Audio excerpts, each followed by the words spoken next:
Hello, Z here.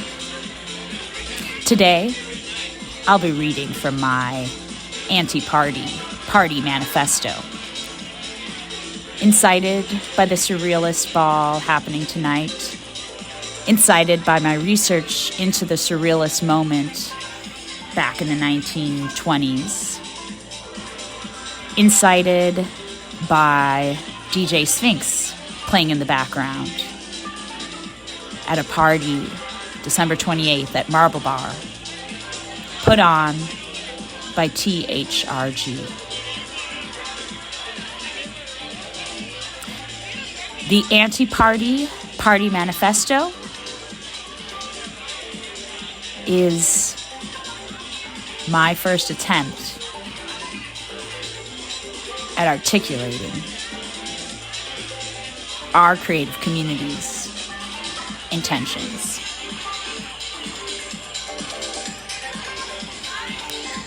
So here it is. By Z as Detroit Story Shaper, December 30th, 2024.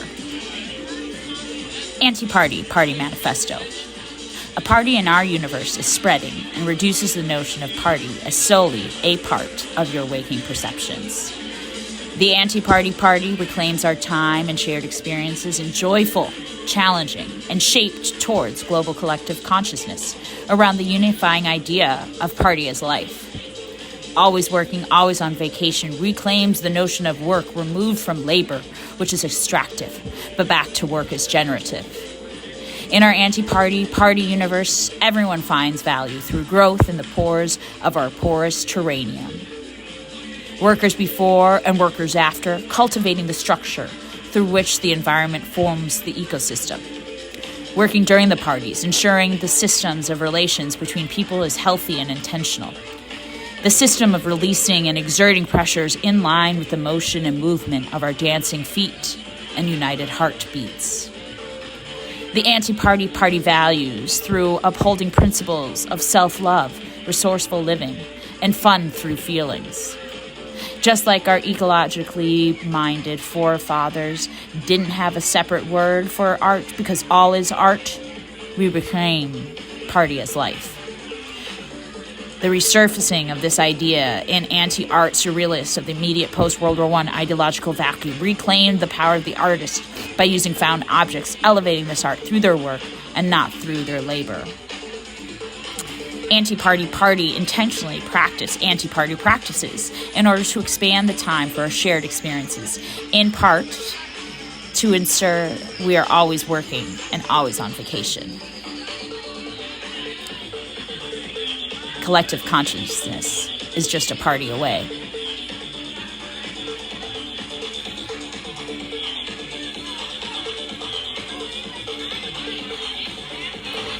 So, now I'm going to give a little lecture, a little freestyle into the process and background for this party manifesto. When I saw the surrealist ball, I immediately knew I needed to go to the roots. So, when I say I go to the roots, that means that I go to the original use of that word, the origin of that term.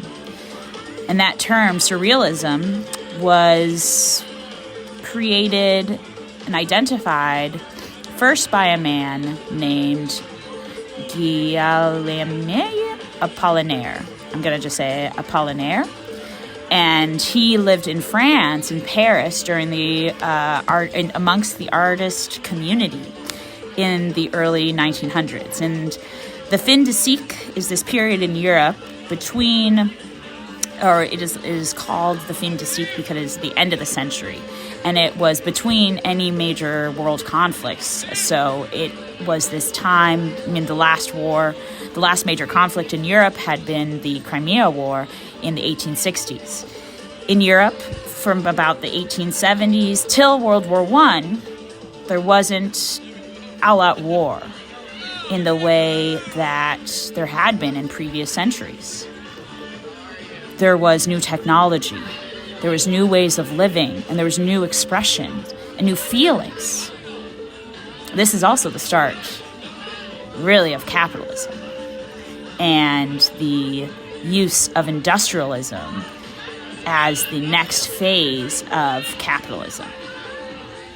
So these are some similar kind of periods, I think, or the stew from which we are also emerging as artists in this community here in Detroit.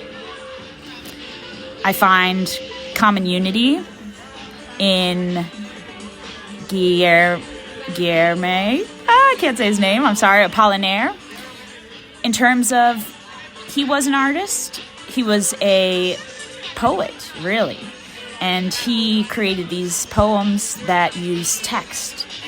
And not only was he a part of this artist community, he was, in my view, the person that was shaping their stories. He labeled Cubism. He gave it that term. He helped to explain it to the rest of the world. And that's what I mean by story shaping, is the ability to use past, present, and future in order to more succinctly, more hyperdrive your creation of the future. I find common unity in that I want to explain, or I want to give language, poetry to the experiences and the creative community that I'm a part of here in Detroit.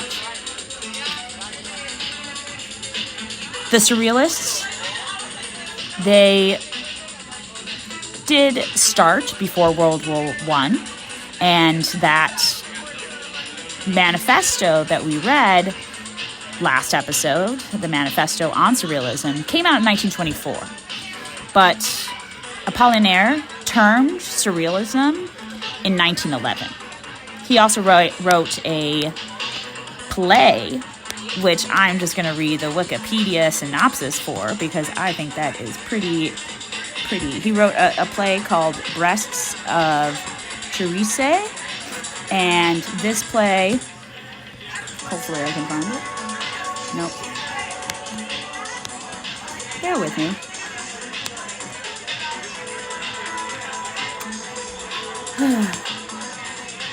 Yes. He wrote a play called The Breasts of Tiresias. And according to Wikipedia, the plot is inspired by the story of the Theban soothsayer. The author inverted the myth to produce a provocative interpretation with feminist and pacifist elements. He tells the story of Therese, who changes her sex to obtain power among men, with the aim of changing customs, subverting the past, and establishing equality between the sexes.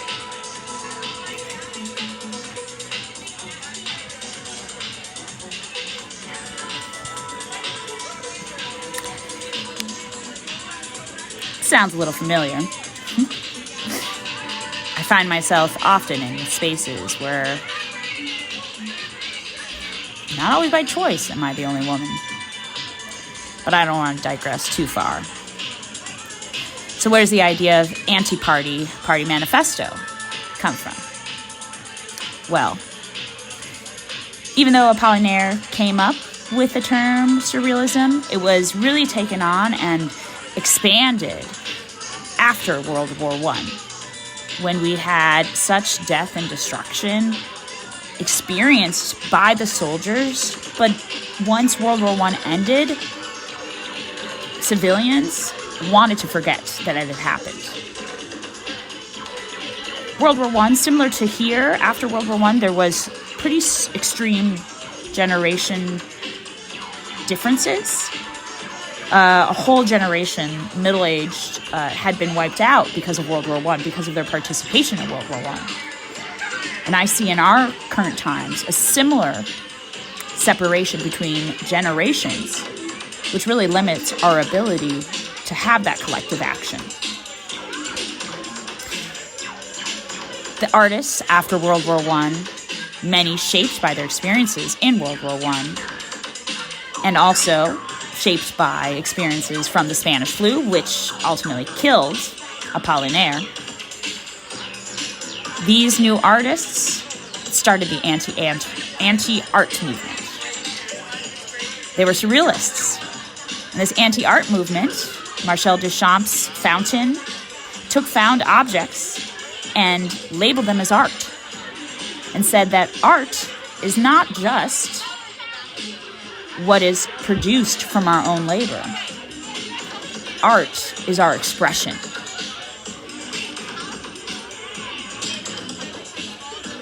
And for me, that's the start of that route for what we're experiencing here in Detroit now.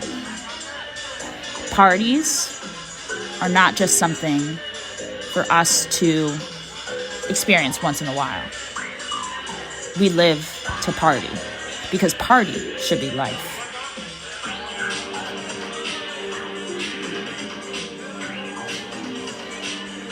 Detroit was started in 1701. During that summer in Montreal, the Great Peace of the Iroquois was signed. And this great peace is really what Detroit is all about. So this is why we find ourselves partying until the night, until the morning. So on this New Year's Eve, I'll be bringing my anti-party manifesto with me.